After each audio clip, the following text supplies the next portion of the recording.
ನಮಸ್ಕಾರ ಪ್ರಿಯ ವೀಕ್ಷಕರೇ, ಇಂದಿನ ಸಂಚಿಕೆಯಲ್ಲಿ ನಾವು ಚಂದ್ರಗ್ರಹಣ ಮತ್ತು ಧೂಮಕೇತು ಬಗ್ಗೆ ಚರ್ಚೆ ಮಾಡೋಣ. ಮೊದಲನೇದಾಗಿ 7ನೇ ತಾರೀಕು ಸೆಪ್ಟೆಂಬರ್ 2025 ಸಾಯಂಕಾಲ 9:50 ಚಂದ್ರಗ್ರಹಣ ಪ್ರಾರಂಭವಾಗುತ್ತೆ. ಸೆಪ್ಟೆಂಬರ್ 8ನೇ ತಾರೀಕು 2025 ಬೆಳಗಿನ ಜಾವ 1:30 ಅಂತ್ಯಗೊಳ್ಳುತ್ತೆ. ಅಂದರೆ 3:40 ಕಾಲ ಈ ಚಂದ್ರಗ್ರಹಣ, ಅದು ಸಂಪೂರ್ಣ ಚಂದ್ರಗ್ರಹಣ ಗೋಚರಿಸ್ತಾ ಇದೆ. ಈ ಚಂದ್ರಗ್ರಹಣ ಸಾಮಾನ್ಯವಾದ ಚಂದ್ರಗ್ರಹಣ ಅಲ್ಲ. ಈ ಚಂದ್ರಗ್ರಹಣ ಪೃಥ್ವಿಯ ನೆರಳಿನಲ್ಲಿ ಬಚ್ಚಿಟ್ಕೊಂಡು ಅದರೊಟ್ಟಿಗೆ ಸೂರ್ಯನ ಕಿರಣಗಳು ಅದು ಚಂದ್ರನ ಮೇಲೂ ಬೀಳ್ತಾ ಇದೆ. ಒಂದು ಕಡೆ ಚಂದ್ರನ ಮೇಲೆ ಸೂರ್ಯನ ಕಿರಣ ಬೀಳ್ತಾನೂ ಇದೆ, ಪೃಥ್ವಿಯ ನೆರಳಲ್ಲಿ ಚಂದ್ರ ಸೇರ್ಕೊಳ್ತಾನೂ ಇದೆ. ಈ ಸಮಯದಲ್ಲಿ ಚಂದ್ರನಿಗೆ ಒಂದು ಬಣ್ಣ ಉತ್ಪತ್ತಿ ಆಗುತ್ತೆ, ಅದೇ ಕೆಂಪು ಬಣ್ಣ. ಅದಕ್ಕೆ ರಕ್ತಚಂದ್ರ ಅಂತ ಹೇಳ್ತಾರೆ. ಇಲ್ಲಾಂದರೆ ಇಂಗ್ಲೀಷ್ನಲ್ಲಿ ಬ್ಲಡ್ ಮೂನ್ ಅಂತ ಹೇಳ್ತಾರೆ, ಕನ್ನಡದಲ್ಲಿ ರಕ್ತಚಂದ್ರ ಅಂತ ಹೇಳ್ತಾರೆ. ಸೊ ಈ ಗ್ರಹಣನೇ ಒಂದು ಕಾರಣ ಅಲ್ಲ. ಪ್ರಕೃತಿ ವಿಕೋಪಕ್ಕೆ, ಪ್ರಕೃತಿ ವಿನಾಶಕ್ಕೆ, ಮನುಷ್ಯ ಜೀವನದ ಮೇಲೆ ಸುಮಾರು ಪರಿಣಾಮ ಬೀಳೋದಕ್ಕೆ ಪ್ರಕೃತಿನಲ್ಲಿ ಏನೇನಿದೆ, ಪ್ರಾಣಿ ಪಕ್ಷಿ ಜಲಚರ ಗಿಡ ಮರ ಎಲ್ಲದ್ರ ಮೇಲೂ ಪ್ರಭಾವ ಬೀರ್ತಾ ಇದೆ. ಈ ಸಮಯದಲ್ಲಿ ಮುಖ್ಯವಾಗಿ ಯಾವ ರಾಶಿಗೆ ಒಳ್ಳೆಯದು, ಯಾವ ರಾಶಿಗೆ ಕೆಟ್ಟದ್ದು, ಸಾಮಾನ್ಯವಾಗಿ ಗ್ರಹಣ ಈ ರಾಶಿಗೆ ಒಳ್ಳೆಯದು, ಈ ರಾಶಿ ಕೆಟ್ಟದ್ದು ಅಂತೆಲ್ಲ ವಿಡಿಯೋಗಳು ನೋಡ್ತಾ ಇದ್ದೀನಿ ನಾನು. 3 ರಾಶಿಗೆ ತುಂಬ ಒಳ್ಳೆಯದು, 5 ರಾಶಿಗೆ ತುಂಬ ಒಳ್ಳೆಯದು, ಇವ್ರಿಗೆ ಕೆಟ್ಟದ್ದು, ಇದೆಲ್ಲ ಸುಳ್ಳು. ಈ ಸರಿ ಗ್ರಹಣ ಯಾವ ರಾಶಿಗೂ ಒಳ್ಳೆಯದಿಲ್ಲ, ಯಾವುದಕ್ಕೂ ಇಲ್ಲ. ಅದಕ್ಕೆ ಉದಾಹರಣೆನೂ ನಾನು ಕೊಡ್ತೀನಿ ಆಮೇಲೆ. ಆದರೆ ಈ ಸಲ ಬಂದಿರತಕ್ಕಂಥ ಗ್ರಹಣದ ಒಟ್ಟಿಗೆ ಧೂಮಕೇತು ಕೂಡ ಸೇರಿಕೊಂಡಿದೆ. ನಿಮಗೆ ನೆನಪಿರ್ಬೋದು, ನಿಮ್ಗೆ ನೆನಪಿದೆಯೋ ಇಲ್ಲೋ ನನಗೆ ಗೊತ್ತಿಲ್ಲ, ನಿಮಗೆ ಅದ್ರ ಬಗ್ಗೆ ಮಾಹಿತಿ ಇದೆಯೋ ಇಲ್ಲೋ ನನಗೆ ಗೊತ್ತಿಲ್ಲ. ಯೂಟ್ಯೂಬ್ನಲ್ಲಿ ಯಾರೂ ಇದ್ರ ಬಗ್ಗೆ ಮಾತಾಡ್ತಾ ಇಲ್ಲ. ಸೊ ನಾನು ಊಹಿಸ್ಕೊಳ್ತೀನಿ ಯಾರಿಗೂ ಇದ್ರ ಬಗ್ಗೆ ವಿಷಯ ಗೊತ್ತಿಲ್ಲ ಅಂತ. ಜನವರಿ 9, 2023 ಚೈನಾದಲ್ಲಿರುವ ಪರ್ಪಲ್ ಮೌಂಟನ್ ವೀಕ್ಷಣಾಲಯದಿಂದ ಒಂದು ಧೂಮಕೇತು ವೀಕ್ಷಿಸ್ತಾರೆ. ತದನಂತರ 22 ಫೆಬ್ರವರಿ 2023 ಸೌತ್ ಆಫ್ರಿಕಾನಲ್ಲಿರುವ ಅಟ್ಲಾಸ್ ವೀಕ್ಷಣಾಲಯದಿಂದ ಅದೇ ಧೂಮಕೇತುನ ಅವರು ಕೂಡ ವೀಕ್ಷಿಸ್ತಾರೆ. ಅದರಿಂದ ಇಬ್ಬರು ಸೇರ್ಕೊಂಡು ಹೆಸರೇನು ಹೇಳ್ತಾರೆ ಅಂದರೆ C/2023 A3 ಸುಶಿನ್ಶಾನ್ ಅಟ್ಲಸ್ ಅಂತ ಹೆಸರಿಡ್ತಾರೆ. ನಾನು ಇವಾಗ ಈ ಧೂಮಕೇತು ಬಗ್ಗೆ ಯಾಕೆ ಹೇಳ್ತಾ ಇದ್ದೀನಿ ನಿಮಗೆ, ಮುಖ್ಯವಾಗಿ ಅರ್ಥ ಮಾಡ್ಕೊಳ್ಳಿ. ಪ್ರತಿ ವರ್ಷ ಗ್ರಹಣಗಳು ಬರುತ್ತವೆ ಹೋಗುತ್ತವೆ. ಮತ್ತು ಪ್ರತಿ ವರ್ಷದಲ್ಲಿ ಪ್ರತಿ ಸಲ ನೀವು ಕೇಳ್ಪಟ್ಟಿರ್ಬೋದು, ಟಿ ವಿನಲ್ಲಿ, ಯೂಟ್ಯೂಬ್ನಲ್ಲಿ, ನ್ಯೂಸ್ನಲ್ಲಿ ಈ ರಾಶಿ ಒಳ್ಳೆಯದು, ಈ ರಾಶಿ ಕೆಟ್ಟದು, ಇದಂಗಾಗುತ್ತೆ ಎಲ್ಲ ಕೇಳಿರ್ತೀರಿ. ಈ ರಾಶಿಗೆ ಹಿಂಗಾಗುತ್ತೆ, ಆ ರಾಶಿಗೆ ಹಂಗಾಗುತ್ತೆ ಅಂತೆಲ್ಲ ಕೇಳಿರ್ತೀರಿ. ಅದು ಯಾವ ರಾಶಿಗೆ ಒಳ್ಳೆಯದು, ಯಾವ ರಾಶಿ ಕೆಟ್ಟದು ಅಂತೆಲ್ಲ ಕೇಳಿರ್ತೀರಿ, ಆಯಿತಾ? ಆದರೆ 2023 ಇಲ್ಲಿಯವರೆಗೂ ಬೇಕಾದಷ್ಟು ಸನ್ನಿವೇಶಗಳು ನಡೆದಿದೆ. ಅಂದರೆ ಈ ಗ್ರಹಣದಿಂದ ಒಳ್ಳೆಯದಾಗುವಂಥದ್ದು ಭಾಳ ಕಮ್ಮಿ. ಅದರಲ್ಲೂ ಈ ಸರಿ ಗ್ರಹಣ ಸಂಪೂರ್ಣ ಚಂದ್ರಗ್ರಹಣ. ಈ ಗೋಚರಣ ವೇಳೆಯಲ್ಲಿ ಧೂಮಕೇತು ಇನ್ನೂ ಹತ್ರದಲ್ಲಿ ಬಂದಿಲ್ಲ, ಆದರೆ ಯಾಕೆ ನಾವು ಇದ್ರ ಬಗ್ಗೆ ಮಾತಾಡ್ತಾ ಇದ್ದೀವಿ ಅಂತ ನೀವು ಕೇಳ್ಬೋದು. ಅಲ್ಲ, ನಿಮಗೆ ಪ್ರಶ್ನೆ ಕೂಡ ಇರ್ಬೋದು ಆ ಥರ. ನೋಡಿ, ನಾನು ಇದನ್ನು ನನ್ನ ಸ್ನೇಹಿತರೊಟ್ಟಿಗೆಲ್ಲ ಮಾತಾಡ್ತಾ ಇರ್ಬೇಕಾದ್ರೆ ಚರ್ಚಿಸ್ತಿದ್ದೆ. ಅವಾಗ ಹೇಳಿದೆ, ನೋಡಿ ಈ ಥರ ಧೂಮಕೇತು ಬರ್ತಾ ಇದೆ. ಅದು ಇವರು ಇಸ್ರೋ, ನಾಸಾ, ಈ ಚೈನಾದವ್ರ ಪರ್ಪಲ್ ಮೌಂಟನ್ ಅಬ್ಸರ್ವೇಟ್ರಿ, ಆಮೇಲೆ ಅನಂತರ ಅಟ್ಲಾಸ್, ಇದು ಸೌತ್ ಆಫ್ರಿಕಾದ ವೀಕ್ಷಣಾಲಯದಿಂದ, ಅದೆಲ್ಲ ಅಬ್ಸರ್ವೇಟ್ರಿಯಿಂದ ನಾನು ಮಾಹಿತಿ ಪಡೆದು ಆನ್ಲೈನಲ್ಲಿ ಹಿಂಗೆ ರಿಸರ್ಚ್ ಮಾಡಬೇಕಾದ್ರೆ ಅವಾಗ ನನಗೆ ಹೊಳಿತು, ಓಹೋ ಈ ಸರಿ ಬರ್ತಾರ ಧೂಮಕೇತು ಚೆನ್ನಾಗಿಲ್ಲ. ಅದರಲ್ಲೂ ಯಾಕೆ ಚೆನ್ನಾಗಿಲ್ಲ ಅಂದರೆ ಕಣ್ಣಿಗೆ ಕಾಣಿಸುತ್ತೆ ಆ ಧೂಮಕೇತು ಪ್ರತಿ ಹತ್ರ ಬಂದಷ್ಟು ಎಷ್ಟು ಚೆನ್ನಾಗಿ ಕಣ್ಣು ಕಾಣಿಸುತ್ತೆ ಅಂದರೆ ನಕ್ಷತ್ರ ಹೆಂಗೆ ಕಾಣುತ್ತೋ ಅದಕ್ಕಿಂತ ಚೆನ್ನಾಗಿ ಕಾಣುತ್ತೆ, ಅದಕ್ಕಿಂತ ತುಂಬ ಬ್ರೈಟ್ ಆಗಿರುತ್ತೆ. ಅದಕ್ಕಿಂತ ಅದು ಹೋಗ್ತಾ ಇರೋ ಧೂಮಕೇತು ಹೋಗ್ತಾ ಇರ್ಬೇಕಾದ್ರೆ ಅದ್ರ ಬಾಲ ಎಲ್ಲ ಕ್ಲೀನಾಗಿ ಕಾಣುತ್ತೆ, ಅದು ತುಂಬ ಹೊತ್ತು ಕಾಣುತ್ತೆ. ಸೊ ಧೂಮಕೇತು ಯಾವುದು ಕಾಣಿಸ್ಕೋಬಾರ್ದು. ಧೂಮಕೇತು ಕಾಣಿಸ್ಕೊಂಡಾಗ ಖಂಡಿತವಾಗಿಯೂ ಸಿಕ್ಕಾಪಟ್ಟೆ ಜನ ಸಾಯ್ತಾರೆ, ಸಿಕ್ಕಾಪಟ್ಟೆ ಜನ. ಅದಕ್ಕೆ ಪ್ರಕೃತಿ ವಿಕೋಪನೂ ಒಂದು ಕಡೆ ಆಗಿರುತ್ತೆ, ಇನ್ನೊಂದು ಕಡೆ ಯುದ್ಧಗಳು ಆಗಿರುತ್ತೆ. ಅದು ಯುದ್ಧನೂ ಆಯಿತು, ಪ್ರಕೃತಿ ವಿಕೋಪನೂ ಆಯಿತು. ನೀವು ಕಂಡಂಗೆ 2023ರಲ್ಲಿ ಅದನ್ನು ನಾನು ಸ್ವಲ್ಪ ಸ್ಟಡಿ ಮಾಡಿದ್ದೀನಿ. ಆ 2023ರಲ್ಲಿ ನನ್ನ ಸ್ನೇಹಿತರುಗಳೆಲ್ಲ ಹೇಳಿದೆ, ನೋಡಿ ಯಾವುದೇ ಕಾರಣಕ್ಕೂ ಜಾಸ್ತಿ ನೀರ ಹತ್ರ ಎಲ್ಲ ಓಡಾಡಬೇಡಿ, ಯಾವುದೇ ಕಾರಣಕ್ಕೂ ಜಾಸ್ತಿ ದೂರ ಟ್ರಾವೆಲಿಂಗ್ ಮಾಡಬೇಡಿ, ಸುಮ್ಮನೆ ಕೆಲಸವಿಲ್ಲದ್ರೂ ಸುಮ್ಮನೆ ಹೋಗ್ಬಿಟ್ಟು ಹಿಂಗೆ ವೆಕೇಷನ್ ಮಾಡ್ಕೊಂಬರೋಣ, ನಮ್ಮ ಸ್ವಲ್ಪ ಚೆನ್ನಾಗಿರುತ್ತೆ, ಹೊರದೇಶಕ್ಕೆ ಹೋಗೋದು ಇಲ್ಲ ಇನ್ನೊಂದು ಸ್ಟೇಟ್ಗೆ ಹೋಗೋದು ಹಂಗೆಲ್ಲ ಮಾಡಬೇಡಿ. ಮನೇಲಿರಿ, ಆದಷ್ಟು ಸಿಂಪಲ್ ಆಗಿರಿ, ನಿಮ್ಮ ಕುಟುಂಬದ ಬಗ್ಗೆ ನಿಮ್ಮ ಬಗ್ಗೆ ಅದನ್ನು ಕಾಳಜಿ ತಗೊಳ್ಳಿ. ಹಲವಾರು ನಾನು ಈ ವಿಷಯ ಹೇಳಿದ್ದೆ. ಆಮೇಲೆ ಹಾಗೇ ಯುದ್ಧನೂ ಆಯಿತು. ಫಸ್ಟು ರಷ್ಯಾ ಯುಕ್ರೇನ್ ವಾರ ಆಯಿತು, ತದನಂತರ ಇಸ್ರೇಲ್ ಮತ್ತು ಪ್ಯಾಲೆಸ್ಟೀನ್ ನಡುವೆ ವಾರ ಆಯಿತು. ಅದರೊಟ್ಟಿಗೆ ನಾನೊಂದು ಲಿಸ್ಟ್ ಮಾಡ್ಕೊಂಡಿದ್ದೀನಿ, ಏನೇನಾಯಿತು ಏನೇನಾಗಿಲ್ಲ ಅಂತ ಒಂದ್ಸರಿ ಹೇಳ್ತೀನಿ ನೋಡಿ. 2023 ಆಗಸ್ಟ್ 8ರಲ್ಲಿ ವೈಲ್ಡ್ ಫೈರ್ ಇನ್ ಮೊಹಾಯ್, ಅದು ಹವಾಯಿನಲ್ಲಿ ಆಗಿದ್ದು. ಅಲ್ಲಿ US ಹಿಸ್ಟ್ರಿನಲ್ಲೇ ಅಷ್ಟೊಂದು ಡೆಡ್ಲಿಯೆಸ್ಟ್ ವೈಲ್ಡ್ ಫೈರ್ ಇದ್ದಿಲ್ಲ, ನೂರಾರು ಜನರು ಸತ್ತರು. ಅದು ಯಾವಾಗ 9ನೇ ತಾರೀಕು ಜನವರಿ 2023ರಲ್ಲಿ ಧೂಮಕೇತು ಕಂಡಾದ ಮೇಲೆ. ಅದರೊಟ್ಟಿಗೆ ಗ್ರಹಣಗಳು ಆ ವರ್ಷದಲ್ಲಿತ್ತು, ಚಂದ್ರಗ್ರಹಣ ಸೂರ್ಯಗ್ರಹಣ ಎರಡೂ ಇತ್ತು. ಆಮೇಲೆ ಮೇ 14, 2023ರಂದು ಸೈಕ್ಲೋನ್ ಬಂತು. ಎಲ್ಲಿ ಸೈಕ್ಲೋನ್ ಬಂತು? ಮೋಖಾ, ಮಯನ್ಮಾರಲ್ಲಿ. ಅಲ್ಲಿ ಕೂಡ ಆ ಬಿರುಗಾಳಿಗೆ, ಆ ಸೈಕ್ಲೋನ್ಗೆ ಸಾವಿರಾರು ಜನ ಸತ್ರು. ಅದು ಸಾವಿರಾರು ಜನ ಅಂದರೆ ಎಷ್ಟೋ ಫ್ಯಾಮ್ಲಿ, ಒಂದು 150-200 ಫ್ಯಾಮಿಲಿ ಹಂಗೆ ವಾಶೌಟ್ ಆಗೋಯ್ತು. ಅದಾದಮೇಲೆ ಟ್ರಾಪಿಕಲ್ ಸೈಕ್ಲೋನ್ ಫ್ರೆಡಿ ಅಂತ ಮಲಾವಿನಲ್ಲಿ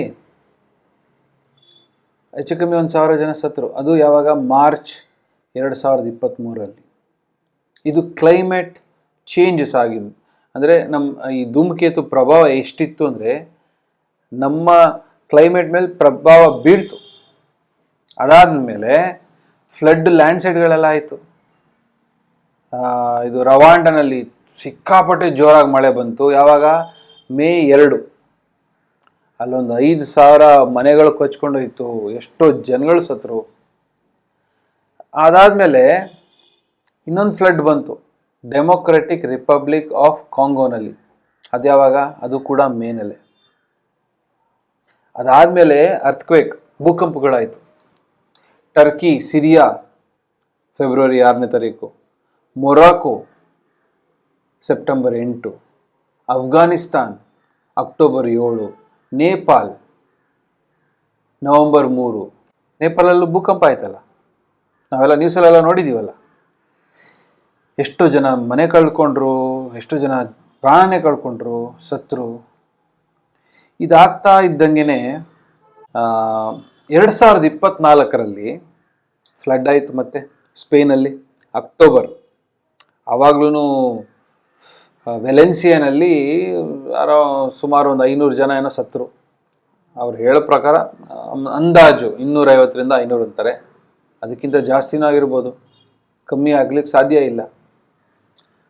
ಅದಾದಮೇಲೆ ಸೆಪ್ಟೆಂಬರಲ್ಲಿ ಮತ್ತೆ 2024 ಸೆಪ್ಟೆಂಬರಲ್ಲಿ ಫ್ಲಡ್ಡು ಮತ್ತು ಲ್ಯಾಂಡ್ಸೈಡ್ ಆಯಿತು. ಎಲ್ಲಾಯಿತು? ನೇಪಾಳಲ್ಲಾಯಿತು.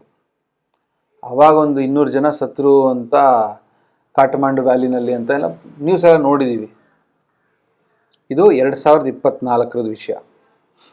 2023 ನವೆಂಬರ್ 3ನೇ ತಾರೀಕು ನೇಪಾಳಲ್ಲಿ ಆಯಿತು. ಭೂಕಂಪ. ಆದರೆ ಲ್ಯಾಂಡ್ ಸ್ಲೈಡ್ ಮತ್ತು ಫ್ಲಡ್ ಮತ್ತೆ ಆಗಿದೆ ಯಾವಾಗ? ಸೆಪ್ಟೆಂಬರ್ 2024ರಲ್ಲಿ. ಆವಾಗಲೂ ಸುಮಾರು ಜನ ಸತ್ರು. ಆಮೇಲೆ ಟ್ರಾಪಿಕಲ್ ಸ್ಟ್ರಾಮ್ ಅಂತ ಬಂತು ಫಿಲಿಪೀನ್ಸಲ್ಲಿ. ಆವಾಗ ಲ್ಯಾಂಡ್ ಸ್ಲೈಡ್ ಆಯಿತು, ಸಿಕ್ಕಾಪಟ್ಟೆ ಮಳೆ, ನಿಲ್ತಾನೆ ಇಲ್ಲ ಮಳೆ, ಅಂತ ಮಳೆ ಬಂದು 141 ಜನ ಸತ್ರು. 141 ಅಂತ ಹೇಳ್ತಾರೆ, ಅದು ಎಕ್ಸಾಕ್ಟಾಗಿ 141 ಇಲ್ಲ ಅದಕ್ಕಿಂತ ಜಾಸ್ತಿನೇ ಇರ್ಬೋದು. ಆದರೆ ಇದೆಲ್ಲ ಆಯಿತು. ಇದರೊಟ್ಟಿಗೆ ಚಿಲಿನಲ್ಲಿ ಕಾಡ್ಗಿಚ್ಚು ಫೆಬ್ರವರಿ 2024. ಆ ಕಾಡ್ಗಿಚ್ಚಿಂದ 150 ಜನ ಸತ್ತಿದ್ದಾರೆ. ಪ್ರಾಣಿಯೆಲ್ಲ ನಾನು ಹೇಳ್ತಿರೋದು, ಮನುಷ್ಯರು. ಮತ್ತು 2024 ಜನವರಿ 1ರಲ್ಲಿ ಜಪಾನ್ ಅರ್ಥಕ್ವೇಕ್ ಆಯಿತು. ಆವಾಗ 1000 ಜನ ಸತ್ತೋಗ್ಬಿಟ್ರು, ಮನೆಗಳು ಕಳ್ಕೊಂಡ್ರು, ಏನೇನೋ ಆಗೋಯ್ತು. ಇದು ಬಿಗ್ಗೆಸ್ಟ್ ಹರಿಕೇನ್ 2024ರದು. ಬಿಗ್ಗೆಸ್ಟ್ ಹರಿಕೇನ್ ಏನಪ್ಪ ಅಂದರೆ $60 ಬಿಲಿಯನ್ ಅಷ್ಟು ಡ್ಯಾಮೇಜ್ ಆಯಿತು ಆ ಹರಿಕೇನಿಂದ. ಆಮೇಲೆ ಅರೌಂಡ್ 250-300 ಜನರವರೆಗೂ ಸತ್ರು ಅಂತ ಹೇಳ್ತಾರೆ, ಜಾಸ್ತಿನೂ ಇರ್ಬೋದು. ನಾರ್ತ್ ಕೊರಲಿನಾನಲ್ಲಿ ಇದಾಗಿರೋದು. ಹಂಗೆ ನಾವು ಇದು ಪ್ರಕೃತಿ ವಿಕೋಪಗಳು ಮತ್ತು ವೆದರ್ ರಿಪೋರ್ಟ್ ಅಂದರೆ ವೆದರ್ ಚೇಂಜಸ್ನಲ್ಲೆಲ್ಲ ಏನೇನಾಯಿತು ಅನ್ನೋದನ್ನು ನಾನು ಹೇಳಿದ್ದೀನಿ. ಇದು ಬಿಟ್ಟು ಮಾನವ ನಿರ್ಮಿತ ಯುದ್ಧಗಳು 2023-24 Russia Ukraine war, Israel Palestine conflict, ಅದು ಇಸ್ರೇಲ್ ಮತ್ತು Palestine war, Myanmar civil war, Sudan civil war, ಇದು 2023-24.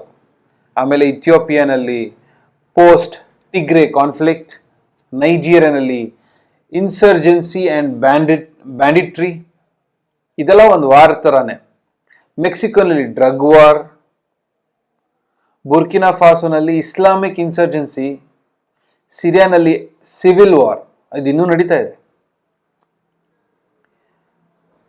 ಮಾಲಿನಲ್ಲಿ insurgency, DR Congo armed conflict. ಆಮೇಲೆ 2023 ಆಯಿತು, 2024 ಆಯಿತು, ಇವಾಗ 2025ಕ್ಕೆ ಬರ್ತೀನಿ. 2025ರಲ್ಲಿ ಈ ರಷ್ಯಾ ಮತ್ತು ಯುಕ್ರೇನ್ ವಾರ್ ಇನ್ನೂ ನಡೀತಾ ಇದೆ, ಅದು ಎಲ್ಲರೂ ಗೊತ್ತಿರೋ ವಿಷಯ. ಇಸ್ರೇಲ್ ಮತ್ತು ಇರಾನ್ ಮಧ್ಯದಲ್ಲಿ ಕಾನ್ಫ್ಲಿಕ್ಟ್ ನಡೀತಾ ಇದೆ. ಯಾಕೆ? ಇಸ್ರೇಲ್ ಪ್ಯಾಲೆಸ್ಟೀನಿಯನ್ ವಾರ್ ಏನು ನಡೆದಿತ್ತಲ್ಲ, ದಾಳಿ ಮಾಡಿದ್ರಲ್ಲ, ಎಷ್ಟೊಂದು ಜನ ಸತ್ರಲ್ಲ ಎರಡು ಕಡೆಯಿಂದ, ಅದಕ್ಕೆ ಇರಾನ್ ಸ್ವಲ್ಪ ಅಷ್ಟೊಂದು ಮಿಸೈಲ್ ಆಗ್ತು. ಅದ್ರ ಬಗ್ಗೆ ನಾನು ಆಮೇಲೆ ಬರ್ತೀನಿ. ಇದು ಧೂಮಕೇತು ಯಾವ ರೀತಿ ಪರಿಣಾಮ ಬೀಳ್ತಾ ಇದೆ ಅಂತ. ಮಯಾನ್ಮರಲ್ಲಿ ಸಿವಿಲ್ ವಾರ್ ಆಯಿತು, ಸುಡಾನಲ್ಲಿ ಸಿವಿಲ್ ವಾರ್ ಆಯಿತು. ಅಷ್ಟೇ ಯಾಕೆ, ಈ 2025ರಲ್ಲಿ ಇಂಡಿಯಾ ಪಾಕಿಸ್ತಾನ್ ಪಹಲ್ಗಾಮ್ನಲ್ಲಿ ಟೆರರಿಸ್ಟ್ಗಳು ಅಟ್ಯಾಕ್ ಮಾಡಿದಾಗ ನಮ್ಮ ಇಂಡಿಯಾ ಸುಮ್ಮನೆ ಇತ್ತಾ? ಟೆರರಿಸ್ಟ್ಗೆಲ್ಲ ಧ್ವಂಸ ಮಾಡಿದ್ರು. ಟೆರರಿಸ್ಟ್ ಬೇಸ್ನ ಎಲ್ಲೆಲ್ಲ ಹೌಸ್ ಅಟ್ಕೊಂಡಿದ್ದು, ಟೆರರಿಸ್ಟ್ ಅವ್ರು ಎಲ್ಲೆಲ್ಲಿ ಹೌಸ್ ಅಡಗಿದ್ರೋ ಅಲ್ಲೆಲ್ಲ ಹೊಡೆದಾಕಿದ್ರು. ಇದೆಲ್ಲ ಆದಮೇಲೆ ಇವಾಗ ಗ್ರಹಣ ನಡೀತಾ ಇದೆ. ಅದರೊಟ್ಟಿಗೆ ಇವಾಗ ಹೊಸದಾಗಿ ಒಂದು ಕಾಮೆಟ್ ಬಂದಿದೆ, ಲೆಮನ್ ಅಂತ. ಅದು ಲೆಮನ್ ವೀಕ್ಷಣಾಲಯದಿಂದ ವೀಕ್ಷಿಸಲ್ಪಟ್ಟಿದೆ, ಹಾಗಾಗಿ ಅದರ ಹೆಸರು ಲೆಮನ್ ಅಂತ ಇಟ್ಟಿದ್ದಾರೆ. ಸೊ ಇನ್ನೊಂದು ಧೂಮಕೇತು ಕಾಣಿಸಲ್ಪಡುತ್ತೆ ಈ ವರ್ಷ, C/2025 A6 ಲೆಮನ್ ಅಂತ. ಇದೆಲ್ಲ ಏನಕ್ಕೆ ಹೇಳ್ತಾ ಇದ್ದೀನಿ ಅಂದರೆ, ನೋಡಿ, ಒಂದು ಅರ್ಥ ಮಾಡ್ಕೋಬೇಕು. ದೇವತೆಗಳು, ದಾನವರು, ಮಾನವರು.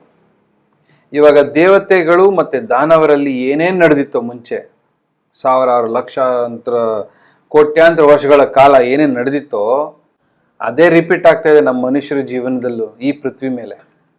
ಆದರೆ ಸನ್ನಿವೇಶ ಸ್ವಲ್ಪ ಆ ಕಡೆ ಈ ಕಡೆ ಟ್ವಿಸ್ಟ್ ಆಗ್ತಾ ಇದೆ ಅಷ್ಟೇ. ಅದರೊಟ್ಟಿಗೆ ಇದು ಕಲಿಯುಗ. ಕಲಿ ದಾಳಿ ಮಾಡ್ತಾರೆ. ಕಲಿ ಯಾವ ರೀತಿ ದಾಳಿ ಮಾಡ್ತಾರೆ ಅಂದರೆ, ಎಲ್ಲೆಲ್ಲಿ ಅನ್ಯಾಯ, ಅಧರ್ಮ, ಅದೇ ಅವ್ರಿಗೆ ಬೇಕಾಗಿರೋದು. ಕಲಿಗೆ ಬೇಕಾಗಿರೋದು ಅನ್ಯಾಯ ಆಗಬೇಕು, ಅಧರ್ಮ ಆಗಬೇಕು, ಸುಳ್ಳು, ಮೋಸ, ವಂಚನೆ, ಇಂಥ ಕಾರ್ಯಗಳೇ ಆಗಬೇಕು, ಜನಗಳು ಸಾಯಬೇಕು. ಅವಾಗ ಕಲಿ ಸಂತೋಷವಾಗಿರ್ತಾನೆ. ಯಾಕಂದರೆ ದಾನವರಿಗೆ ಅಂಥ ಸನ್ನಿವೇಶಗಳಿದ್ರೇ ಅವ್ರಿಗೆ ಸಂತೋಷ. ಒಳ್ಳೆ ದೇವ್ರ ಕಾರ್ಯ ಎಲ್ಲ ಮಾಡ್ಲಿಕ್ಕೆ ಅವ್ರಿಗೆ ಮನಸ್ಸೇ ಇರಲ್ಲ. ಆಯ್ತೆ. ಸೊ ಈ ಕಲಿಯುಗದಲ್ಲಿ ಆಗಾಗ ಈ ಧೂಮಕೇತುಗಳ ಥರ ಇವಾಗ ಇರಾನು ಇಸ್ರೇಲ್ ಮೇಲೆ ಹೆಂಗೆ ರಾಕೆಟ್ ಲಾಂಚ್ ಮಾಡಿ ಮಿಸೈಲ್ಸ್ ಹಾಕ್ತೋ, ಹಂಗೆ ನಮ್ಮ ಪೃಥ್ವಿಯಲ್ಲಿ ವಾಸಿಸ್ತಾ ಇರೋ ಜನಗಳ ಮೇಲೆ ಧೂಮಕೇತು ಅಂದರೆ ಅಂಥ ರಾಕೆಟ್ ಹಾಕ್ತಾ ಇದ್ದಾರೆ. ಆದರೆ ಅದು ತಾಗದೇ ಇರ್ಬೋದು, ಆದರೆ ಅದರ ಪರಿಣಾಮ ಖಂಡಿತ ಬೀರುತ್ತೆ. ಆ ಪರಿಣಾಮ ಆಕ್ಟಿವೇಟ್ ಯಾವಾಗ ಆಗುತ್ತೆ, ಆ ಪರಿಣಾಮ ಪರಿಣಾಮ ಯಾವಾಗ ಫಲಿಸುತ್ತೆ ಅಂದರೆ ಇಂಥ ಗ್ರಹಣ ಸಮಯದಲ್ಲಿ. ರಾಹು ಕೇತು ಅವರು ದಾನವರೇ. ಅವರು ಯಾವಾಗ ಸೂರ್ಯ ಮತ್ತು ಚಂದ್ರ ಇಬ್ಬರನ್ನೂ ಗ್ರಸ್ತ ಮಾಡ್ಕೊಳ್ತಾರೆ, ಆವಾಗ ದಾಳಿ ಮಾಡೋಕ್ಕೆ ತುಂಬ ಅನುಕೂಲ. ಯಾರಿಗೆ? ಕಲಿಗೆ. ಸೊ ಹಾಗಾಗಿ ಈ ಧೂಮಕೇತುಗಳು ಈ ನಡುವೆ ಇಷ್ಟೆಲ್ಲ ನಡೀತಾ ಇದೆಯಲ್ಲ, ಅದಕ್ಕೆ ಕಾರಣನೇ ಇದು. ಕಮ್ಮಿ ಅಂದರೂ ಪ್ರತಿ 100 ವರ್ಷದೊಳಗೆ ಒಂದ್ಸರಿ ಆದರೂ ಧೂಮಕೇತುಗಳು ಹಿಂಗೆ ಬಂದು ಹೋಗುತ್ತೆ. ಆದರೆ ಏನು ಹೇಳ್ಬೇಕಂದ್ರೆ ಈ ವರ್ಷ 2025 ಸಿಕ್ಕಾಪಟ್ಟೆ ಅದರದ್ದು ಪ್ರಭಾವಗಳಿದೆ. ಸೊ ಅದು ಹೆಂಗೆ ಏನು ಅಂತ ಅದನ್ನು ನಾನು ನಿಮಗೆ ತಿಳಿಸ್ತೀನಿ. ಸೊ ಇದು ನೋಡ್ತಾ ಇದ್ದೀರಲ್ಲ, ಗ್ರಹಣ ಶುರುವಾಗೋ ಸಮಯದಲ್ಲಿ ನಾನು ಒಂದು ಕುಂಡ್ಲಿ ಹಾಕಿದ್ದೀನಿ. ಅಂದರೆ 7ನೇ ತಾರೀಕು ಸೆಪ್ಟೆಂಬರ್ 2025 9 ಗಂಟೆ ಆಗಿ 50 ನಿಮಿಷ ಸಾಯಂಕಾಲ. ಆಯ್ತೆ. ಅದ್ರ ಪ್ರಕಾರ ನಾನು ಕುಂಡ್ಲಿ ಹಾಕಿದಾಗ ಚಂದ್ರ ರಾಹು ಒಟ್ಟಿಗೆ ಇರ್ತಾರೆ ಪೂರ್ವಭಾದ್ರ ನಕ್ಷತ್ರದಲ್ಲಿ. ಶನಿ ರೆಟ್ರೋಗ್ರೇಟ್ ಆಗಿರ್ತಾರೆ ಮೀನರಾಶಿಯಿಂದ. ಗುರು ಮಿಥುನ ರಾಶಿಯಲ್ಲಿರ್ತಾರೆ. ಶುಕ್ರ ಕಟಕ ರಾಶಿನಲ್ಲಿರ್ತಾರೆ. ಸೂರ್ಯ ಬುಧ ಮತ್ತು ಕೇತು ಸಿಂಹ ರಾಶಿನಲ್ಲಿರ್ತಾರೆ. ಕುಜ ಬಂದು ಕನ್ಯಾ ರಾಶಿನಲ್ಲಿರ್ತಾರೆ. ಸೂರ್ಯ ಬುಧ ಮತ್ತು ಕೇತು ಪೂರ್ವ ಪಾಲ್ಗುಣಿ ನಕ್ಷತ್ರದಲ್ಲಿರ್ತಾರೆ. ನೋಡಿ, ಇದು ಪೂರ್ವಭಾದ್ರ ನಕ್ಷತ್ರಾಧಿಪತಿ ಗುರು, ಪೂರ್ವ ಪಾಲ್ಗುಣಿ ನಕ್ಷತ್ರಾಧಿಪತಿ ಶುಕ್ರ, ಇಬ್ಬರು ಗುರುಗಳೇ. ಇಲ್ಲಿ ಹೆಚ್ಚು ಕಮ್ಮಿ ಎಲ್ಲ ಗ್ರಹಗಳು ಪ್ರಾಬ್ಲಮಲ್ಲೇ ಇದೆ, ಕಷ್ಟಕಾರಿಯಾಗಿದೆ, ಯಾರು ಆರಾಮಾಗಿಲ್ಲ. ಗುರು ಒಂದು ಇದೆ ಆ ಕಡೆ, ಆದರೆ ಜಾಸ್ತಿ ಏನು ಹೆಲ್ಪ್ ಮಾಡ್ಲಿಕ್ಕೆ ಆಗ್ತಾಯಿಲ್ಲ ಪ್ರಪಂಚದ ಮೇಲೆ. ಯಾಕೆ ಅಂದರೆ ಪ್ರತಿ ಗ್ರಹಗಳಿಗೂ ವೀಕ್ಷಣಾ ಶಕ್ತಿ ಇರುತ್ತೆ. ಅದರಲ್ಲೂ ಶನಿಗೆ 3, 7, 10 ಈ 3 ವೀಕ್ಷಣಾ ಶಕ್ತಿಯಲ್ಲಿ ನಾವು ಲೆಕ್ಕಾಚಾರ ಮಾಡಿದ್ರೆ ದಶಮ ಸ್ಥಾನ 10ನೇ ಮನೆ ನೋಡೋ ದೃಷ್ಟಿ ತುಂಬ ಪವರ್ಫುಲ್ ಆಗಿರುತ್ತೆ. ಹಾಗೆಯೇ ಗುರುಗೆ ಪಂಚಮ ಸಪ್ತಮ ನವಮ ದೃಷ್ಟಿ ತುಂಬ ಶ್ರೇಷ್ಠವಾಗಿರುತ್ತೆ. ಆಯ್ತೆ. ಸೊ ಇಲ್ಲೇನಾಗ್ತಾ ಇದೆ, ಈ ಕುಂಡಲಿ ಪ್ರಕಾರ ಒಳ್ಳೆ ಫಲಗಳು ತುಂಬ ಕಮ್ಮಿ ಇದೆ, ತುಂಬ ಕೆಟ್ಟ ಫಲಗಳು ಜಾಸ್ತಿ ಇದೆ. ಕೆಟ್ಟ ಫಲಗಳು ಯಾಕೆ ಜಾಸ್ತಿ ಇದೆ ಅಂದರೆ, ಮೊದಲನೇದು ಅಪಮೃತ್ಯು ಸಿಕ್ಕಾಪಟ್ಟೆ ಇದೆ. ಅದು ಚಿಕ್ಕ ಮಕ್ಕಳು ಇರ್ಬೋದು, ವಯಸ್ಸಾದವರು ಇರ್ಬೋದು, ಅಂದರೆ ಕಿಶೋರಾವಸ್ಥೆಯಲ್ಲೂ ಇರ್ಬೋದು, ಯೌವನಾವಸ್ಥೆಯಲ್ಲೂ ಇರ್ಬೋದು, ಬಾಲ್ಯಾವಸ್ಥೆಯಲ್ಲೂ ಇರ್ಬೋದು. ಅಲ್ಪಾಯು ಯೋಗ ಜಾಸ್ತಿ ಇದೆ. ಅಂದರೆ ಜನಗಳು ಸಾಯೋದಕ್ಕೆ ಕಾರಣಗಳು ಜಾಸ್ತಿ ಇದೆ. ಅದರೊಟ್ಟಿಗೆ ವಕ್ರ ಶನಿ ದೃಷ್ಟಿ ಕುಜನ ದೃಷ್ಟಿ ಶನಿ ಮೇಲೆ. ಶನಿ ಬಂದ್ಬಿಟ್ಟು ವೆಸ್ಟರ್ನ್ ಕಂಟ್ರಿ ತೋರಿಸ್ತಾರೆ. ಸೊ ವೆಸ್ಟರ್ನ್ ಕಂಟ್ರಿ ಮೇಲೆ ಯಾವಾಗ ವಕ್ರ ಶನಿ ದೃಷ್ಟಿ ರಾಹು ಮತ್ತು ಚಂದ್ರನ ಮೇಲೂ ಇದೆ, ಕುಜನ ಮೇಲೂ ಇದೆ. ಹಾಗೆ ಗುರುದೃಷ್ಟಿ ರಾಹು ಮತ್ತು ಚಂದ್ರನ ಮೇಲಿದೆ. ಗುರು ಏನು ಮಾಡ್ತಿದ್ದಾರೆ, ಇದನ್ನು ಫಿಕ್ಸ್ ಮಾಡೋಕ್ಕೆ ಟ್ರೈ ಮಾಡ್ತಿದ್ದಾರೆ. ಆದರೆ ಶನಿ ದೃಷ್ಟಿ ಕೂಡ ಇದೆ. ಪಾಪಗ್ರಹಗಳು ತುಂಬ ಬಲವಾಗಿದೆ. ಅದರೊಟ್ಟಿಗೆ ಧೂಮಕೇತು ಕೂಡ ಸ್ವಲ್ಪ ಅದಕ್ಕೆ ಸಹಯೋಗ ಕೊಡ್ತಾ ಇದೆ. ಪಾಪ ಕಾರ್ಯಗಳಾಗಲಿ, ಇನ್ನೂ ಅಷ್ಟು ಜನ ಸಾಯಲಿ. ಅದಕ್ಕೆ ನನ್ನ ಲೆಕ್ಕಾಚಾರದ ಪ್ರಕಾರ 15-25% ಪೃಥ್ವಿ ಮೇಲೆ, ಸಂಪೂರ್ಣ ಪೃಥ್ವಿ ಮೇಲೆ 15-25% ಜನ ಸಾಯ್ತಾರೆ. ಅದು ಚಿಕ್ಕ ಮಗುವಾಗಿರ್ಬೋದು, ಈಗ ತಾನೇ ಹುಟ್ಟಿ ಸ್ವಲ್ಪ ತಿಂಗಳುಗಳಾಗಿರೋಂಥ ಮಗುನೇ ಇರ್ಬೋದು, ಒಂದು 5-6 ವರ್ಷದ ಮಗುನೇ ಇರ್ಬೋದು, ಒಂದು 10-12 ವರ್ಷದ ಹುಡುಗರು ಇರ್ಬೋದು, ಮಕ್ಕಳು ಇರ್ಬೋದು, ಇಲ್ಲ ಯೌವನಾವಸ್ಥೆಯಲ್ಲಿ 30-25 ವರ್ಷದಲ್ಲಿ ಇರೋರು ಅವರು ಇರ್ಬೋದು, ಇಲ್ಲ ಒಂದು 40, 45, 50 ವರ್ಷದಲ್ಲೂ ಇರ್ಬೋದು. ಒಟ್ಟಿನಲ್ಲಿ ಸಿಕ್ಕಾಪಟ್ಟೆ ಜನಗಳು ಸಾಯ್ತಾರೆ. ಹೆಂಗೆ ಸಾಯ್ತಾರೆ? ಒಂದು ವಾರ್ ನಡೆಯುತ್ತೆ, ಅದು ಆಲ್ರೆಡಿ ನಡೀತಾ ಇದೆ, ಅದು ಇನ್ನೂ ಹೆಚ್ಚುತ್ತೆ. ಅದರೊಟ್ಟಿಗೆ ಪ್ರಕೃತಿ ವಿಕೋಪಗಳು ಹೆಚ್ಚುತ್ತೆ, ಸಿಕ್ಕಾಪಟ್ಟೆ ಹೆಚ್ಚುತ್ತೆ. ಈಗಾಗಲೇ ನಾವು ನೋಡ್ತಾ ಇರೋಂಗೆ ಎಲ್ಲ ಕಡೆ, ಅಂದರೆ ಭಾರತನೇ ಇರ್ಬೋದು, ಭಾರತದ ಬಿಟ್ಟು ಹೊರಗಡೆನೂ ಇರ್ಬೋದು, ಅಫ್ಘಾನಿಸ್ತಾನ, ಪಾಕಿಸ್ತಾನ, ಚೈನಾ, ಜಪಾನ್, ಹೇಳ್ತಾವ್ರೆ ಬೇಕಾದಷ್ಟಿದೆ. ಅಲ್ಲೆಲ್ಲ ಒಂದು ಕಡೆ ಸುನಾಮಿ ಬಂತು, ಒಂದು ಕಡೆ ಮಳೆ ಬಂದು ಊರೆಲ್ಲ ಕೆರೆ ಥರ ನೀರು ತುಂಬಿಕೊಂಡಿದೆ. ಅದರಿಂದ ಎಷ್ಟೋ ಜನಗಳು ಊಟ ಕಲಿತಾ ಇದ್ದಾರೆ, ಎಷ್ಟೋ ಜನಗಳು ಕೊಚ್ಕೊಂಡು ಹೋಗಿಸುತ್ತಿದ್ದಾರೆ, ಎಷ್ಟೋ ಮನೆಗಳು ಧ್ವಂಸ ಆಗಿದೆ. ಇಷ್ಟೆಲ್ಲ ಆಗ್ತಿದ್ದಾಗ ಇದರಲ್ಲಿ ಯಾವ ರಾಶಿ ಚೆನ್ನಾಗಿದೆ ಅಂತ ನೀವು ಹೇಳ್ತೀರಾ? ಇವಾಗ ಒಂದು ಕುಟುಂಬದಲ್ಲಿ 5 ಜನ ಇಲ್ಲ 4 ಜನ ಇರ್ತಾರೆ. ಒಂದು ಪಕ್ಷ ಒಂದೇ ಒಂದು ರಾಶಿಗೆ ತುಂಬ ಚೆನ್ನಾಗಿದೆ ಅಂತ ಇಟ್ಕೊಳ್ಳೋಣ. ಯಾವುದೋ ಒಂದು ರಾಶಿ ಇದೇ ಅದು ಅಂತ ನಾನು ಹೇಳಕ್ಕೆ ಹೋಗಲ್ಲ. ಇನ್ನು 3 ರಾಶಿ ಚೆನ್ನಾಗಿಲ್ಲ ಅಂದಮೇಲೆ 3 ಜನ ಕಷ್ಟ ಬೀಳ್ತೀರ, ಆ ಒಂದು ವ್ಯಕ್ತಿ ಸಂತೋಷವಾಗಿರೋಕ್ಕಾಗುತ್ತಾ? ಆಗೋದಿಲ್ಲ. ಸೊ ಹಾಗಾಗಿ ನನ್ನ ಪ್ರಕಾರ ಯಾವ ರಾಶಿಗೂ ಒಳ್ಳೇದಿಲ್ಲ, ಯಾವ ರಾಶಿಗೂ ಒಳ್ಳೇದಿಲ್ಲ. ಕೆಲವರು ಮಿಶ್ರ ಫಲ ಅಂತಾರೆ, ಕೆಲವರು ಸಂಪೂರ್ಣ ಅಶುಭ ಫಲ ಅಂತಾರೆ, ಕೆಲವರು ಶುಭ ಫಲನೇ ಅಂತಾರೆ. ನಾನು ಸುಮ್ಮನೆ ಏನೋ ಒಂದು ಹೇಳ್ಬೇಕಂತ ಹೇಳ್ತಾ ಇಲ್ಲ. ಆ್ಯಕ್ಚುಲಿ ಇವಾಗ ಪರಿಸ್ಥಿತಿ ಪ್ರಪಂಚದಲ್ಲಿ ತುಂಬ ಕೆಟ್ಟದಾಗಿದೆ. 7ನೇ ತಾರೀಕು ಸೆಪ್ಟೆಂಬರ್ ನಮಗೆ ಚಂದ್ರಗ್ರಹಣ ಆದಮೇಲೆ 21ನೇ ತಾರೀಕು ಸೆಪ್ಟೆಂಬರ್ ಸೂರ್ಯಗ್ರಹಣ ಆಗುತ್ತೆ. ನಮ್ಮ ಪೃಥ್ವಿ ಮೇಲೆ